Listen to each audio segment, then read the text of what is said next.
Okay, class. Accepted sa exam ang may pinakamagandang spoken poetry. Ma'am, I volunteer. Wow, okay, Scarlett. Esophagus. Habang tayo'y kumakain sa pagkainan, hindi mawawala ang esophagus. Mananatili yan panghabang buhay. Dadaloy yan sa iyong sinapupunan. And I thank you. Magaling! Sinong gustong lumaban kay Scarlett? Ma'am, lalaban po ako. Okay, class. May lalaban pala kay Scarlett. Si Samantha. Pantog. Kapag tayo'y umiihi, syempre, kailangan hindi mo mapigilan ang iyong ihi, syempre, para iwas bato, para iwas sakit, syempre, may point siya. Kaya kung ayaw mo yun, umihi ka na umihi, para yung pantog mo, hindi magka-aberya lang ganon. And I thank you. Okay, class, parehas silang magaling. Kaso, isa lang ang mananalo. Sana ako yung manalo para perfect na ako sa exam. Sigurado namang ako yung mananalo dyan. Galing ko kaya. Ang nanalo ay si... Ako po, ma'am. Lalaban ako. Sige, Michael. Putok. Nangangamoy putok na dito. Matuto rin kayong maligo. Anak ko, binilan kita ng bagong cellphone. Di ba gusto mo to? Oh, thank you po, Nay. Magagamit ko po to sa school. Nay, meron din po ba ako? Anak, sa susunod ka na lang, ha? A few moments later. Wow, bagong cellphone. Ang ganda, di ba? Pwedeng patingin.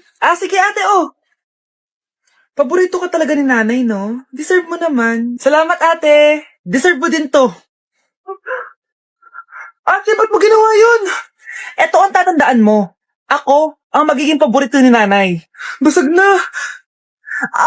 Aray! Nay! Oo, anong nangyayari dito? Nay, sinaktan mo ako ni Kyle. Totoo ba to, Kyle? Nay, hindi po. Pinasag niya nga po yung cellphone ko eh. Hindi po totoo yan, Nay. Sinungaling ka. Kyle, anong nangyayari sa'yo? Lumalaki na ata ulo mo. Nay, may kailangan ka marinig. Deserve mo din to. Ate, ba't mo ginawa yun? Eto ang tatandaan mo. Ako ang magiging paborito ni nanay. Nay. Lalo mo lang ako binigyan ng dahilan kung bakit hindi ikaw ang paborito kong anak.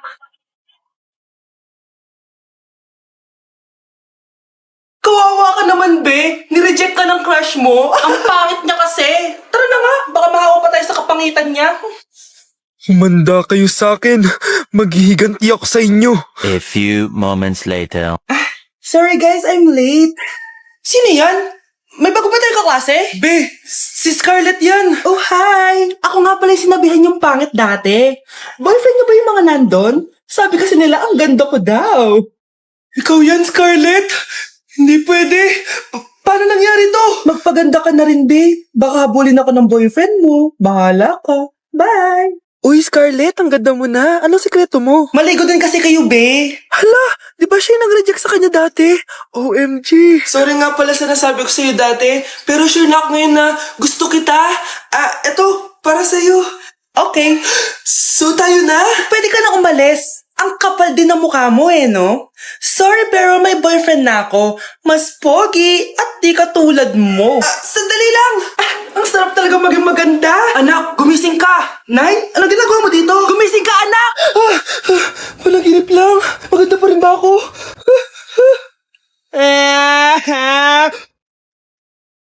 Class, listen! Mamimiss ko kayo! Mamimiss namin yung subject nyo, ma'am! Mamimiss kita, ma'am, kahit wala naman ako natutunan sa inyo. Ano ba yung tinuro mo? Aba, nag-iiyakan na kami dito? Naglalato-lato ka pa din?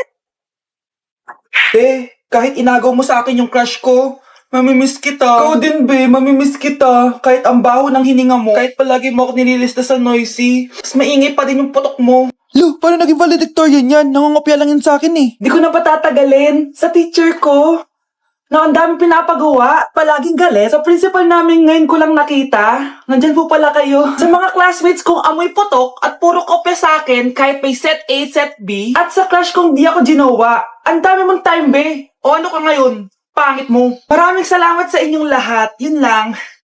Ma'am, para sa'yo to. Mamimiss ka namin, ma'am. Thank you sa lahat, ma'am. Yes, sa wakas, gagraduate na ako. Anak, proud ako sa'yo. Aba, bakit ka nandito? Ma'am, di ba graduation po natin ngayon? Ay, hindi ka gagraduate. sa akin, di ba? Ayan, kakalato-lato mo yan. Humanda ka sa akin sa bahay. See you na lang next year. Uulit ako? Nay, gusto ko daw makilala ng jowa ko. Ah, sige anak, papasukin mo. Ah, sige Nay. Babe, pasok ka. Halika kayo, kumain muna kayo. Babe, kain ka na. Anong pangalan mo, iho? Anak, hindi ba ito nagsasalita? Baka nahihiya lang yan, Nay. Ikaw talaga, babe. Sige, kain na kayo.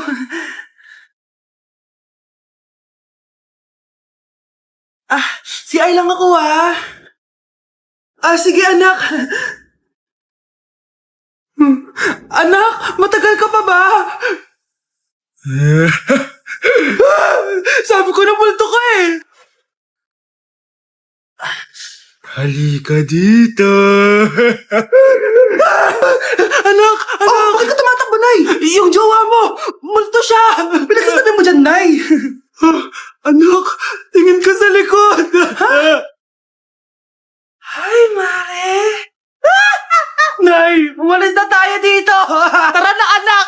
A few moments later. Ang galing natin, Nay! Naloko natin sila! May bago na tayong bahay, anak! Nay! Sino yun? Totoong multo na yun, anak! Umalis na tayo dito! Ay, nagugutom na ako. Lobat na ako. Nasaan yung charger na phone ko? Nandito lang yung kanina. Nay, nawawala yung charger ng phone ko. Bakit, anak? Ano ba naman yan, anak? Palagi ka na lang may nawawala. Hindi ka kasi naghahanap ng maayos. Eto lang, oh. Oh, ano to? Paano nangyari yun? Next time kasi, gamitin ng mata, hindi ang bibig. Oh. Opo, Nay. Nay, biglang nasira tong phone ko. Ginagamit ko pa naman to sa school. Pwedeng palitan mo. Nasira yung phone mo? Wait lang. Ito, gamitin mo. Luma na to Bilan mo na lang ako ng bago, Nay. Naku, tigil-tigilan mo ako dyan, anak Pinag-tire-strap ko lang naman yung luma mong phone. School ka pa nalalaman dyan. Sorry. Sige, okay na to. Nay, nakailang tinapay na ako pero gutom pa din ako. Anak, nakakabitin talaga yun sa breakfast. Tapos bitin din sa nutrisyon. Eto, bagong Energen. Mas pinadami na ang cereals nito, kaya talagang mas matagal na ang busog mo. Talaga ba, Nay? Oo, mas mabubusog ka dito at mas complete nutrition pa to compared sa tinapay. Dahil meron na tong carbs, fiber, protein, at mga vitamins. Kaya sulit talaga. Ang dami nga cereals, Nay. Tapos with milk pa. Ramdam ko na agad yung busog, Nay. May problema ka pa? Sabihin mo na lahat sa akin. May solution ako dyan. Go, Nay. Huwag kayo maingay, nandiyan na si Ma'am. Okay, class. Pass these papers to your classmates. Ma'am, tapos na ako. Wow, ang bilis mo Class, basahin niyo maayos yung instructions, ha? Capital pala dapat. Thank you, Ma'am. Capital, Ma'am. Huwag kayo magmadali sumagot, ha? A few moments later. Ang lesson natin for today ay mga unggoy. Magbigay kayo ng mga halimbawa ng mga unggoy. Ma'am, oranggutan. Tama. Ma'am ako, Ma'am. Tama. Okay, class. Ang galing. So, nakapag-check na ako ng mga exams nyo. At, si Scarlett lang ang nakakuha ng 99. Yes! Talino ko talaga! Bawi din kayo, guys! At lahat kayo? Perfect! Ako pala yung bobo. Class, so mag-vote tayo for Muse. So, sino ang ino-nominate nyo? Ma'am, I nominate Scarlett for Muse. Uy, guys, ano ba? Parang kayong tanga dyan. Class, seryoso to Huwag kong gawin joke. Tapos pinuntahan niya ako. Scarlett! Total, maingay ka naman. Gusto mo bang magturo dito sa harap? Sige po, ma'am. Ang tapang niya. Sige, Scarlett. Pwede ka na magturo. Ako na yung bagong teacher ngayon, di ba? Class dismissed. Lahat kayo exempted sa exam. Totoo ba? Last 10, direct to the card. Vote Scarlett for president. Gusto niyo yun? Yes, gusto natin yun. Exam na namin bukas. Kailangan ko na mag-review. Ang hirap. Huwag ka na mag-review, te. Kunin mo yung cellphone mo, tapos mag-TikTok ka. Hindi ko gagalawin yung cellphone ko. Naku, sayang lang oras mo kaka-review. Mas sasaya ka pa sa TikTok. Oo na, magti-TikTok na ako. A few moments later. Anak, pinagluto kita ng favorite mo. Kain ka na. Wow, ang sarap ng pagkain. Pero konti lang kakainin ko kasi diet ako Kain ka ng madami. Ubusin mo na lahat. Minsan lang yan. Hindi ako magpapatukso sa pagkain. Konti lang kakainin ko. Sabi nga nila, love your body. Huwag mong pigilan yung sarili mo kung di mo kaya. Go na, ubusin mo na lahat yan. Tangina! Oo na! Ubusin ko na lahat to!